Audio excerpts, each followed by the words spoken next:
Your medieval peasant ancestor had more days off than you. Let that sink in.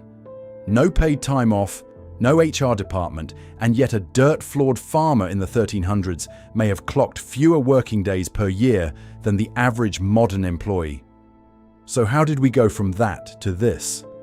The answer is darker and more deliberate than you think. Peasants had a fair amount of downtime. Add up Sundays and the many holidays, and about 1/3 of the year was free of intensive work.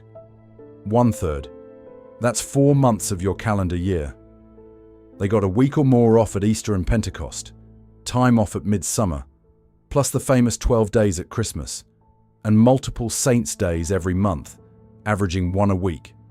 A built-in long weekend every single week, all year round. Non-negotiable. It was the law of God. And here's what made it genuinely beautiful.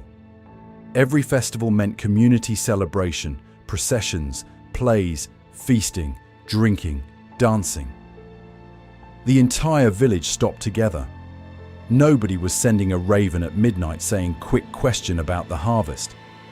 As one professor of medieval history put it, the popular belief that peasants lived lives of little more than misery is a misconception.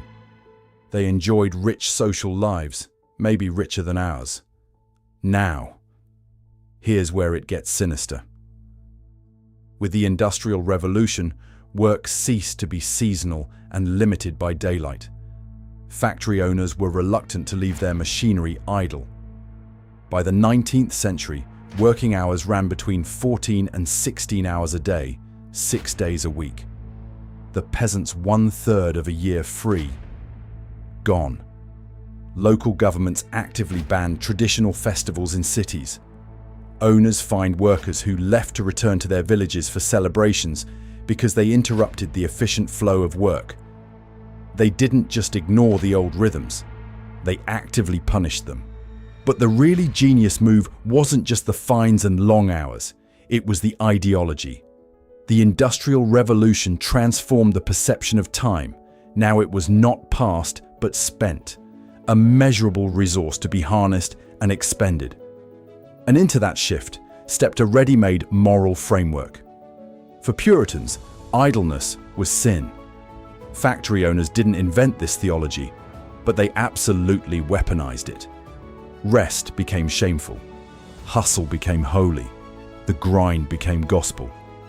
Here's the truth that should rattle around in your head the next time you feel guilty for taking a day off. The modern grind is not ancient. It is not natural. It was engineered, deliberately, strategically, and within living memory of people who knew a different way. So the next time someone glorifies the hustle, remember, you're repeating a script written by 19th century factory owners who needed you too tired to ask questions. If this cracks something open for you, hit subscribe, because history has a lot more uncomfortable truths where that came from.